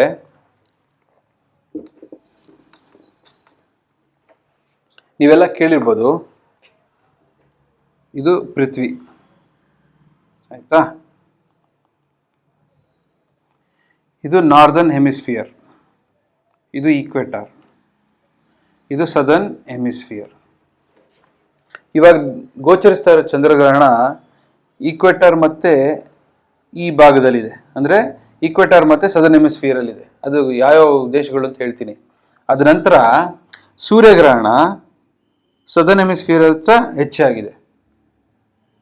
ಏನೋ ಹೇಳ್ತಾರೆ, ನಮ್ಮ ದೇಶದಲ್ಲಿ ಗ್ರಹಣ ಕಾಣ್ಬಿಟ್ರೆ ಪ್ರಾಬ್ಲಮ್ಮು, ಇಲ್ಲಾಂದರೆ ನಮಗಿಲ್ಲ, ನಮಗೆ ಗ್ರಹಣನೇ ಇಲ್ಲ, ತಲೆ ಕೆಡಿಸ್ಕೊಳ್ಳೋದು ಬೇಕಾಗಿಲ್ಲ ಅಂತ. ಅದು ಶುದ್ಧ ಸುಳ್ಳು. ಯಾಕಂದರೆ ಇವಾಗ ಇಲ್ಲಿಂದ ಏನಾದ್ರು ಫುಟ್ಬಾಲ್ ನೋಡಿರ್ತೀರಲ್ಲ ನೀವು, ಫುಟ್ಬಾಲು ಕ್ರಿಕೆಟ್ ಎಲ್ಲ ನೋಡಿರ್ತೀರಲ್ಲ. ಇವಾಗ ಫುಟ್ಬಾಲ್ ಅಂದರೆ ಇದು ಫುಟ್ಬಾಲ್ ತಿಳ್ಕೊಳ್ಳೋಣ. ಇಲ್ಲಿಂದ ಒದ್ರೆ ಪೂರ್ತಿ ಫುಟ್ಬಾಲ್ ಆರುತ್ತೆ ತಾನೆ, ಆರುತ್ತೋ ಉರುಳುತ್ತೋ ಯಾವುದೋ ಒಂದು ಮಾಡುತ್ತೆ ತಾನೆ. ಹಾಗೇನೆ ಈ ಗೋಚಾರ ಇಷ್ಟು ಪ್ರದೇಶದಲ್ಲಿ ಪ್ರಭಾವ ಬಿದ್ದರೆ ಪೃಥ್ವಿಗೆ ಇಂಪ್ಯಾಕ್ಟ್ ಆಗೇ ಆಗುತ್ತೆ. ಅದರಲ್ಲೂ ಈ ಸರಿ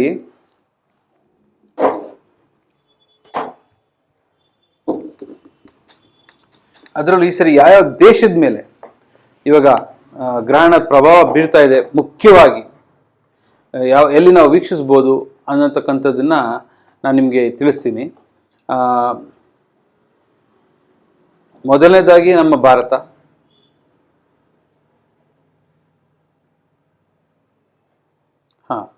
ಮೊದಲನೇದಾಗಿ ಸಂಪೂರ್ಣ ಚಂದ್ರಗ್ರಹಣ ನಮಗೆ ಕಂಡು ಬರುವಂಥ ಜಾಗ ಎಲ್ಲೆಲ್ಲಿಯಪ್ಪ ಅಂದರೆ ಭಾರತ, ಆಸ್ಟ್ರೇಲಿಯಾ, ಸೆಂಟ್ರಲ್ ಏಷ್ಯಾ ಅಂದರೆ ಕಜಾಕಿಸ್ತಾನ್, ಉಜ್ಬೇಕಿಸ್ತಾನ್ ಮುಂತಾದ ದೇಶಗಳು, ಈಸ್ಟ್ ಆಫ್ರಿಕಾ ಅಂದರೆ ಕೀನಿಯಾ, ತಾಂಜೇನಿಯಾ, ತದನಂತರ Russia, central and eastern Russia,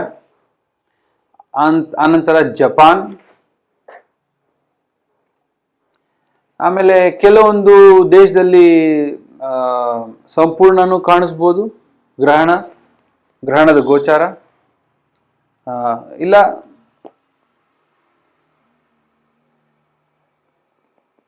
ಸ್ವಲ್ಪನಾದರೂ ಕಾಣಿಸ್ಬೋದು. ಅಂಥ ಜಾಗ ಯಾವುದಪ್ಪ ಅಂದರೆ ಯುರೋಪ್, ಎಸ್ಪೆಷಲಿ ಈಸ್ಟರ್ನ್ ಯುರೋಪ್. ಯಾಕಂದರೆ ಈ ಸಲ ಈಸ್ಟ್ ಸೈಡಲ್ಲಿ ಜಾಸ್ತಿ ಕಾಣ್ಬರುತ್ತೆ ಈ ಗ್ರಹಣ. ಈ ಪೃಥ್ವಿ ಮೇಲೆ ಈಸ್ಟ್ ಸೈಡ್ ಯಾವ್ಯಾವ ದೇಶಗಳಿದೆ ಹೆಚ್ಚಾಗಿ ಆ ಕಡೆ ಕಾಣ್ಬರುತ್ತೆ. ಚೈನಾ, ಸೌತ್ ಈಸ್ಟ್ ಏಷ್ಯಾ ಅಂದರೆ ಥಾಯ್ಲ್ಯಾಂಡ್, ಇಂಡೋನೇಷ್ಯಾ, ವಿಯೆಟ್ನಾಂ, ಅದಾದ ನಂತರ ನ್ಯೂಜಿಲ್ಯಾಂಡ್.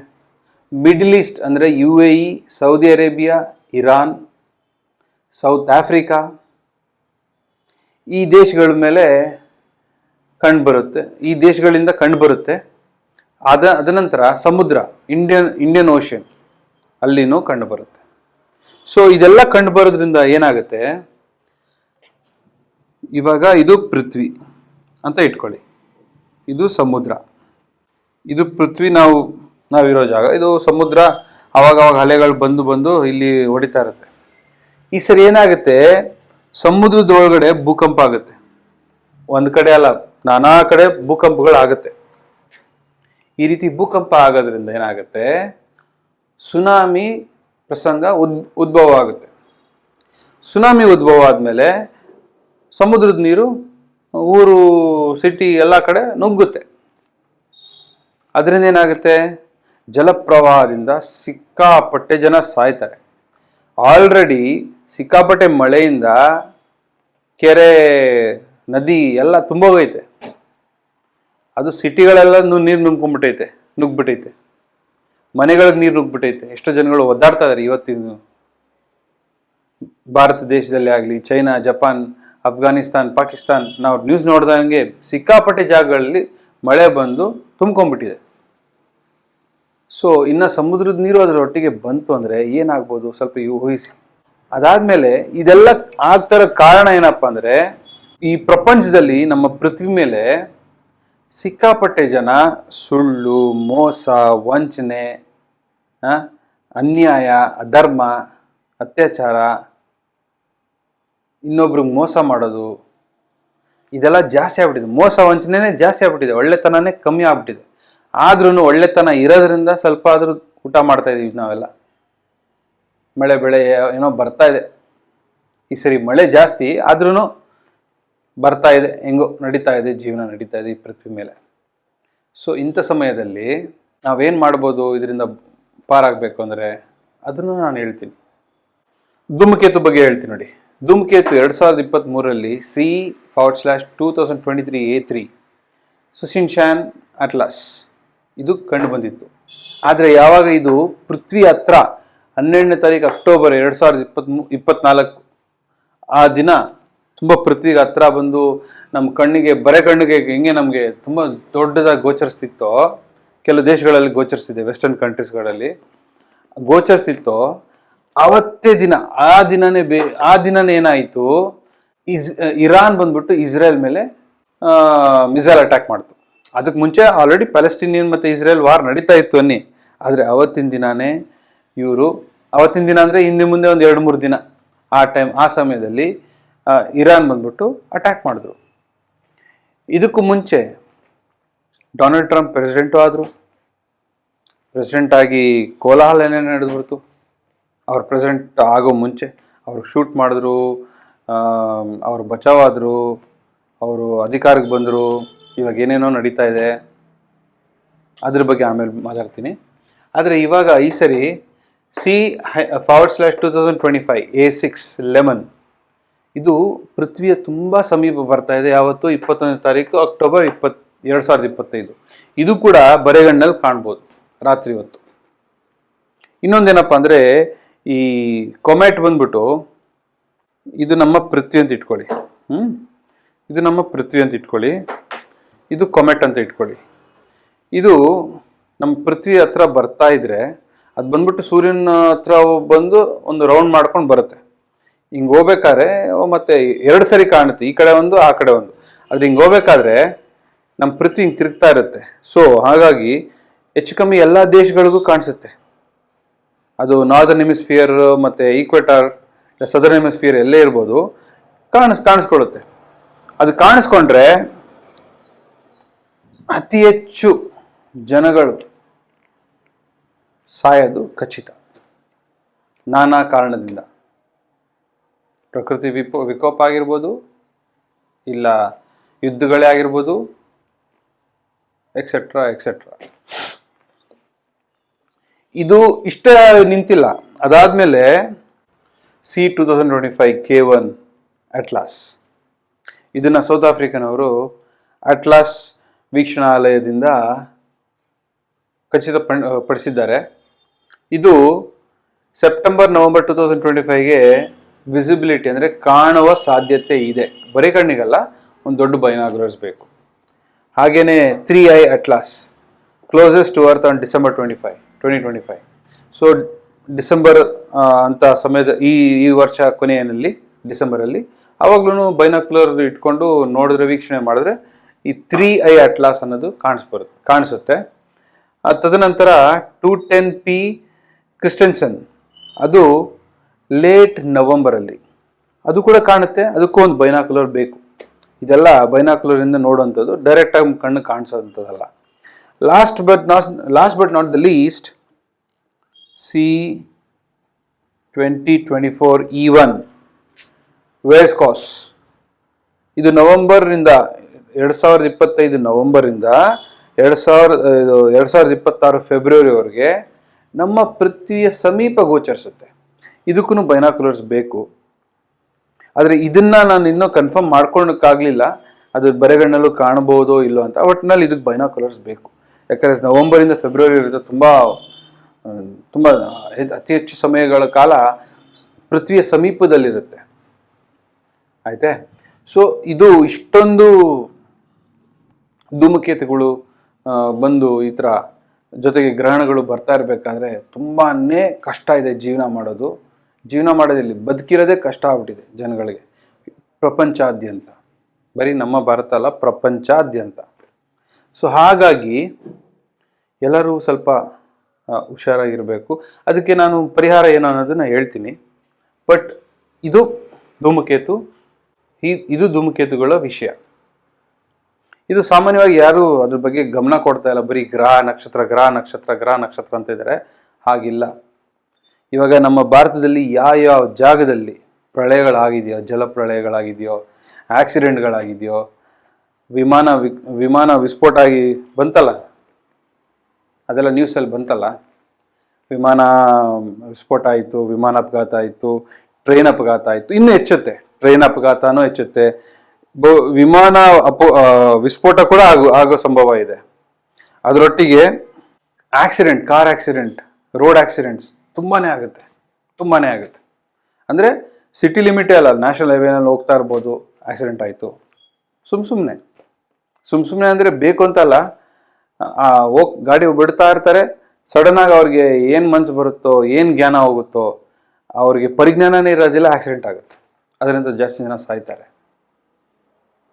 ಆಮೇಲೆ ಈ ವಿಕೋಪಗಳು ಎಲ್ಲೆಲ್ಲಾಗುತ್ತೆ ನಮ್ಮ ಭಾರತನೇ ಅಲ್ಲ, ಪ್ರಪಂಚಾದ್ಯಂತ ಎಲ್ಲೆಲ್ಲಾಗುತ್ತೆ ಅಂದರೆ, ಎಲ್ಲೆಲ್ಲಿ ಅಧರ್ಮ ಹೆಚ್ಚಿದೆ, ಎಲ್ಲೆಲ್ಲಿ ಅತ್ಯಾಚಾರ ಹೆಚ್ಚಿದೆ, ಎಲ್ಲೆಲ್ಲಿ ಅನ್ಯಾಯ ಹೆಚ್ಚಿದೆ, ಎಲ್ಲೆಲ್ಲಿ ಸುಳ್ಳು ಹೆಚ್ಚಿದೆ, ಮೋಸ ಹೆಚ್ಚಿದೆ, ಅಲ್ಲೆಲ್ಲ ಕಡೆನೂ ವಿಕೋಪ ಆಗಿ ಸಾಯ್ತಾರೆ ಜನ.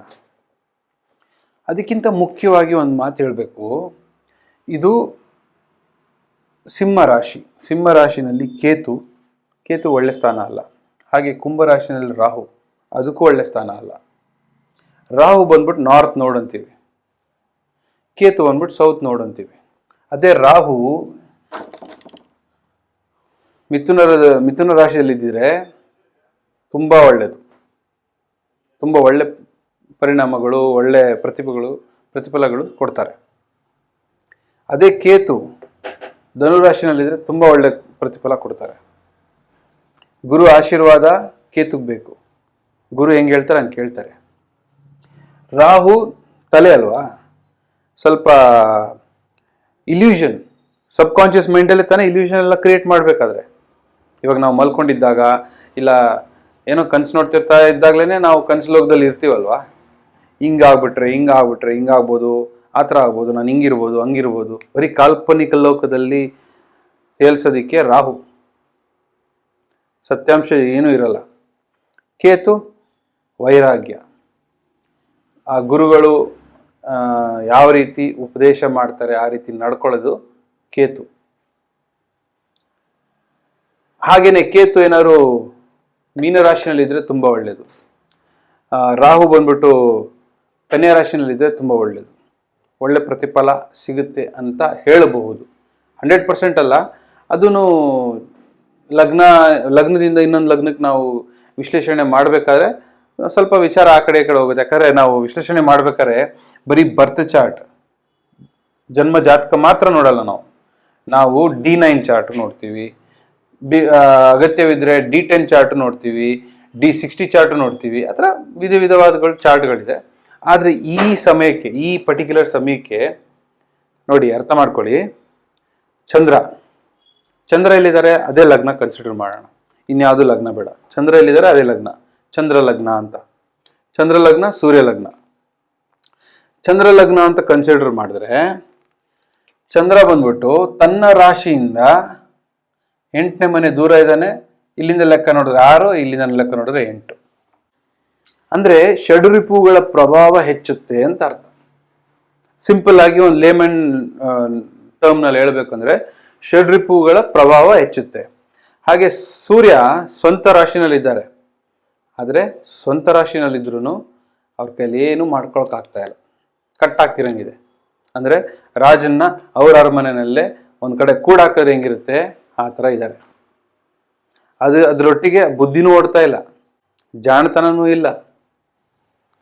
ಮೈಂಡ್ ಫುಲ್ ಬ್ಲ್ಯಾಂಕ್ ಆಗಿ ಒಂದು ಕಡೆ ಕಟ್ಟಾಕಿ ಕೂರಿಸ್ಬಿಟ್ಟಿದ್ದಾರೆ. ಕೈ ಕಾಲು ಕಟ್ಟಾಕ್ಬಿಟ್ಟು ಒಂದು ಕಡೆ ಚೇರ್ಗೋ ಕಂಬಕ್ಕೋ ಕಟ್ಟಾಕ್ಬಿಟ್ಟು ಕೂರಿಸ್ತಾರಲ್ಲ, ಹಂಗೆ ಕೂತ್ಕೊಂಡ್ಬಿಟ್ಟಿದ್ದಾರೆ.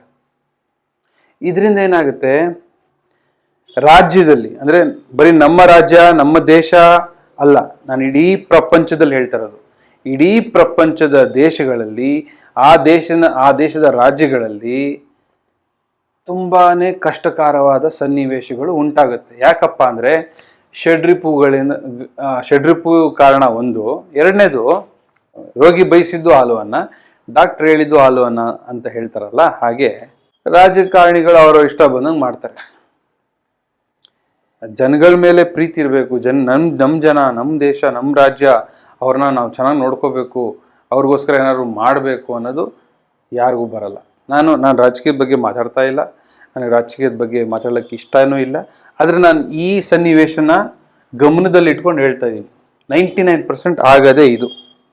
ಗವರ್ಮೆಂಟೇ ಅಂದರೆ ಸರ್ಕಾರನೇ ಉಳಿದೋಗುತ್ತಾ ಆ ಥರ ನೀವು ಯೋಚನೆ ಮಾಡ್ತಿದ್ದೀರಾ? ನಾನು ಆ ಥರ ಹೇಳ್ತಾನೆ ಇಲ್ಲ. ನಾನು ಹೇಳ್ತಿರೋದು, ಯಾವ ಸರ್ಕಾರ ಇದ್ರೂ ಇದ್ರ ಪ್ರಭಾವ ನಡೆಯುತ್ತೆ, ಬೀರುತ್ತೆ ಇದ್ರ ಪ್ರಭಾವ, ಅದರಲ್ಲಿ ಸಂಶಯನೂ ಇಲ್ಲ. ಅದರಿಂದ ಏನಾಗುತ್ತೆ, ಎಲ್ಲೆಲ್ಲಿ ಎಫೆಕ್ಟ್ ಆಗುತ್ತೆ ಅಂದರೆ ಸಾಮಾನ್ಯ ಜನರ ಜೀವನ ತುಂಬ ಕಷ್ಟಮಯವಾಗುತ್ತೆ. ಬಡವರಿಗೆ ತುಂಬಾ ಕಷ್ಟ ಆಗುತ್ತೆ. ಈಗಾಗಲೇ ಸಿಕ್ಕಾಪಟ್ಟೆ ನ್ಯೂಸ್ ಬರ್ತಾ ಇದೆ. ಸೊ ಒಂದು ಅರ್ಥ ಮಾಡ್ಕೊಳ್ಳಿ, ಯಾವ ರಾಶಿಗೂ ಒಳ್ಳೇದಲ್ಲ. ಇದಕ್ಕೆ ಪರಿಹಾರ ನಾನು ಹೇಳ್ತೀನಿ, ಮಾಡ್ಕೊಳ್ರಂತೆ. ಆದರೆ ಇದಕ್ಕೆ ಯಾವ ರಾಶಿಗೂ ಒಳ್ಳೇದಿಲ್ಲ. ಯಾವ್ದಾದ್ರು ಒಂದು ರಾಶಿಗೆ ಒಂದು 20% 30% ಓಕೆ ಅಂದ್ರೂ ಅದನ್ನು ನಾನು ಒಳ್ಳೇದು ಅಂತ ಕನ್ಸಿಡರ್ ಮಾಡಲ್ಲ. ಒಳ್ಳೇದಂದರೆ ಕಂಪ್ಲೀಟ್ ಆಗಿರಬೇಕು, ಇಲ್ವಾ? ಇಲ್ಲ. ಆಯ್ತಾ? ಮೊದಲನೇದಾಗಿ, ಯಾರ್ಯಾರಿಗೆ ಇಷ್ಟ ಇದೆಯೋ ಈ ಗ್ರಹಣದ ಪ್ರಭಾವ ನಮ್ಮ ಮೇಲೆ ನೆಗೆಟಿವ್ ಆಗಿ ಬೀಳಬಾರ್ದು ಅಂತ ಇದ್ರೆ, ಮೊದಲನೇದಾಗಿ ಏನು ಮಾಡಬೇಕು, ಕುಡಿಬಾರ್ದು, ಆಲ್ಕೋಹಾಲ್ ಕುಡಿಬಾರ್ದು. ಯಾವಾಗ ಕುಡಿಬಾರ್ದು? 6, 7, 8, 9 ಸೆಪ್ಟೆಂಬರ್ 4 ದಿನ ಕುಡಿಬೇಡಿ. ಎರಡನೇದು, ಮಾಂಸಾಹಾರ ತ್ಯಜಿಸಿ ಸಸ್ಯಾಹಾರಕ್ಕೆ ಬನ್ನಿ. ಮೂರನೇದು, ಗ್ರಹಣದ ದಿನ 8, 8:30 ಸುಮಾರು ಮುಂಚೆನೇ ಊಟ ಎಲ್ಲ ಆಗೋಗಿರಬೇಕು. 7ನೇ ತಾರೀಕು ಸೆಪ್ಟೆಂಬರ್ 2025 8ರಿಂದ 8:30 ಮುಂಚೆನೇ ಊಟ ಗೀಟ ಎಲ್ಲ ಆಗೋಗ್ಬಿಟ್ಟಿರ್ಬೇಕು. ಆಯ್ತೆ? ಇನ್ನೊಂದು ಮುಖ್ಯವಾದ ವಿಷಯ ಅಂದರೆ, ಆವತ್ತಿನ ದಿನ 7ನೇ ತಾರೀಕು ದಿನ ಡೈರಿ ಪ್ರಾಡಕ್ಟ್ಸ್ ದಯವಿಟ್ಟು ಉಪಯೋಗಿಸ್ಬಿಡಿ. ಡೈರಿ ಪ್ರಾಡಕ್ಟ್ಸ್ ಅಂದರೆ ಮಿಲ್ಕ್, ಹಾಲು, ಮೊಸರು, ಮಜ್ಜಿಗೆ, ಪನ್ನೀರ್, ಬಟರ್ ಅಂದರೆ ಬೆಣ್ಣೆ, ಯಾವುದು ಉಪಯೋಗಿಸ್ಬೇಡಿ 7ನೇ ತಾರೀಕು ದಯವಿಟ್ಟು. ಆಮೇಲೆ ಮನೆಯಲ್ಲಿ ದರ್ಬೆ ತೊಗೊಂಡು ಬಂದು ನೀರಿಗೆ ಎಲ್ಲ ಕಡೆ ದರ್ಬೆ ಹಾಕಿ, ಅದು ಮುಂಚೆಯಿಂದ ನಾವು ನಡ್ಕೊಂಬಂದಿರೋ ಪದ್ಧತಿ, ಅದು ಕಂಟಿನ್ಯೂ ಮಾಡಿ. ಅದಕ್ಕಿಂತ ಮುಖ್ಯವಾಗಿರೋದಂದರೆ 7ನೇ ತಾರೀಕು ಸೆಪ್ಟೆಂಬರ್ 8 ಗಂಟೆ ಮೇಲೆ ಮನೆ ಆಚೆ ದಯವಿಟ್ಟು ಕಾಲಿಡಬೇಡಿ, ಹೋಗಲೇಬೇಡಿ. ಚಂದ್ರನೂ ನೋಡಬೇಡಿ, ಕಾಣಿಸಿದ್ರೂ ನೋಡಬೇಡಿ. ಯಾಕಂದರೆ ಮಳೆಗಾಲ, ಮೋಡ ಕೌಚ್ಕೊಂಡಿದೆ, ಕಾಣೋದಿಲ್ಲ ಅಂತ ಹಂಗಲ್ಲ. ದಯವಿಟ್ಟು ಹೊರಗಡೆನೇ ಹೋಗಬೇಡಿ, ಮನೆಯಲ್ಲೇ ಕೂತ್ಕೊಳ್ಳಿ.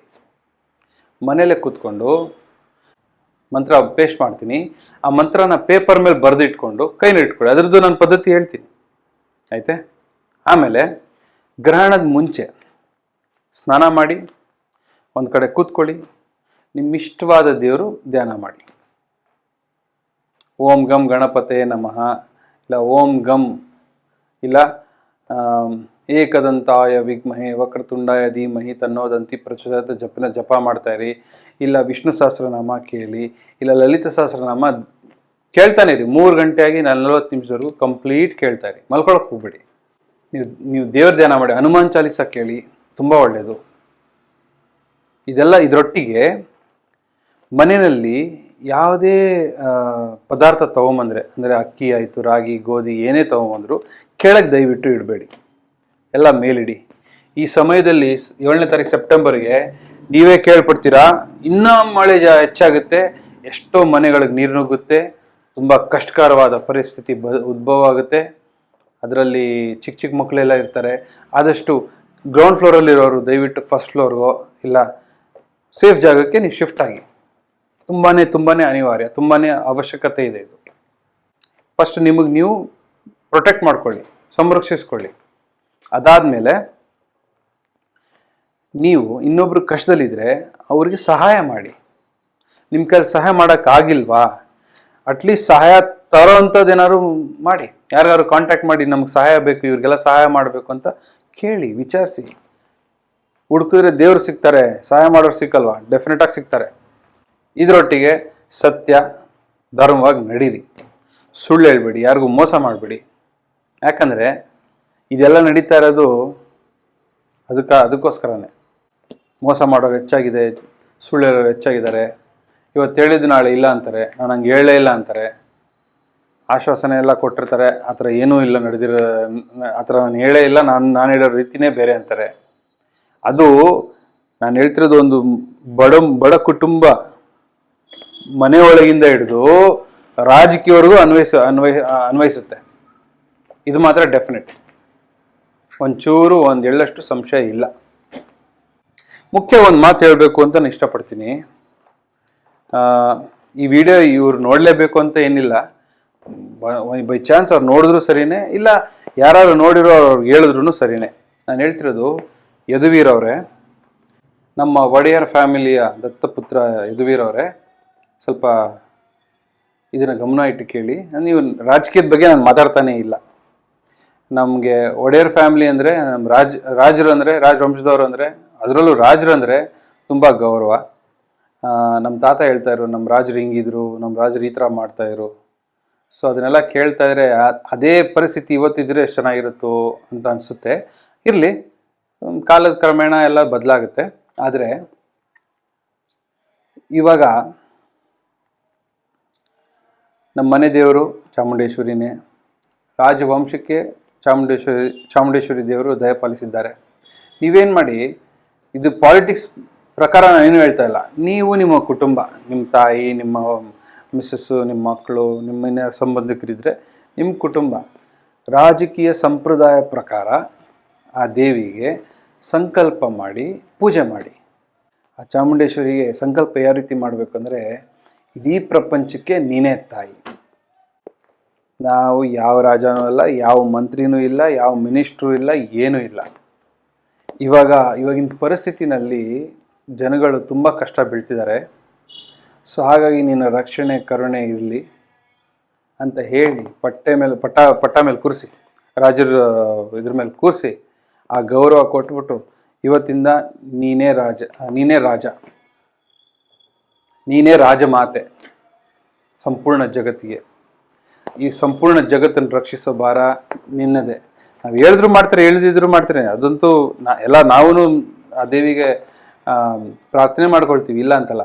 ಆದರೆ ರಾಜರು ಒಂದು ಪದ್ಧತಿನಲ್ಲಿ ಆ ದೇವಿ ಆರಾಧನೆ ಮಾಡ್ತಾಯಿದ್ರು.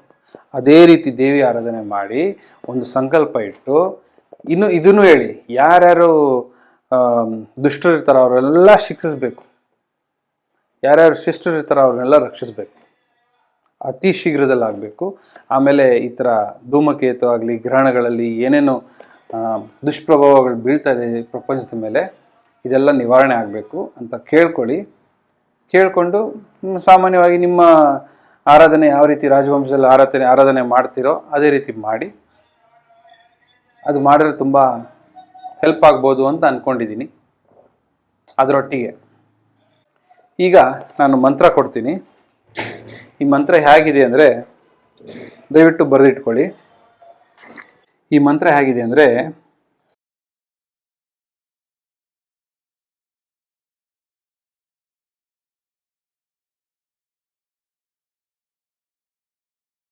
ಈ ಮಂತ್ರನ ಒಂದು ಪೇಪರಲ್ಲಿ ಬರೆದಿಟ್ಕೊಂಡು ಗ್ರಹಣ ಸಮಯದಲ್ಲಿ ನಿಮ್ಮ ಹತ್ರನೇ ಇರಬೇಕು. ಗ್ರಹಣ ಮುಗಿದ ನಂತರ ಮಾರನೇ ದಿನ ಅಂದರೆ 8ನೇ ತಾರೀಕು ಸೆಪ್ಟೆಂಬರ್ 2025 ಅಂದರೆ ಸೋಮವಾರ ದಿನ ದೇವಸ್ಥಾನಕ್ಕೆ ಹೋಗಿ, ಯಾವುದಾದ್ರು ದೇವಸ್ಥಾನದಲ್ಲಿ ಹೋಗ್ಬಿಟ್ಟು 1/4 kg ಅಕ್ಕಿ, 1/4 kg ಉದ್ದು, ಕರಿ ಉದ್ದು, 1/4 kg ಹುರುಳಿಕಾಳು, ಇದನ್ನೆಲ್ಲ ಇಟ್ಟು ಅದಕ್ಕೆ ದಕ್ಷಿಣೆ ಇಟ್ಟು, ತಾಂಬೂಲ ದಕ್ಷಿಣೆ ಎಲ್ಲ ಇಟ್ಟು, ಈ ಪೇಪರ್ ಬರೆದಿಟ್ಕೊಂಡಿರ್ತೀರಲ್ಲ ಅದನ್ನು ಇಟ್ಬಿಟ್ಟು ಆ ಬ್ರಾಹ್ಮಣರಿಗೆ ದಾನ ಮಾಡಿಕೊಂಡು ಪ್ರದಕ್ಷಿಣೆ ಹಾಕಿ ಪೂಜೆ ಮಾಡಿ ನಿಮ್ಮ ಹೆಸರು, ನಕ್ಷತ್ರ, ಗೋತ್ರ ಹೇಳಿ ಅರ್ಚನೆ ಮಾಡಿಸ್ಕೊಂಡು ಬನ್ನಿ. ಎಷ್ಟೋ ಕಷ್ಟಗಳು ನಿವಾರಣೆ ಆಗುತ್ತೆ. ಎಷ್ಟೋ ಸನ್ನಿವೇಶಗಳು ಮುಂದೆ ನಿಮ್ಮ ಜೀವನದಲ್ಲಿ ಸಂಕಷ್ಟ ತರುವಂಥದ್ದು ಏನಾದ್ರು ಇದ್ದರೆ ಅದನ್ನು ಪರಿಹಾರ ಆಗುತ್ತೆ. ದೇವರು ಒಳ್ಳೇದು ಮಾಡ್ತಾರೆ. ಇಲ್ಲಿವರೆಗೂ ಯಾರ್ಯಾರು ವಿಡಿಯೋ ನೋಡಿದ್ರಿ, ಇದನ್ನು ಪಾಲಿಸ್ತೀರಾ, ಅವ್ರಿಗೆಲ್ಲರಿಗೂ ದೇವರು ಒಳ್ಳೇದು ಮಾಡಲಿ. ಸರ್ವೇ ಜನ ಸುಖಿನೋ ಭವಂತು ಅಂತ ಹೇಳ್ತಾ ಧನ್ಯವಾದಗಳು. ನಮಸ್ಕಾರ.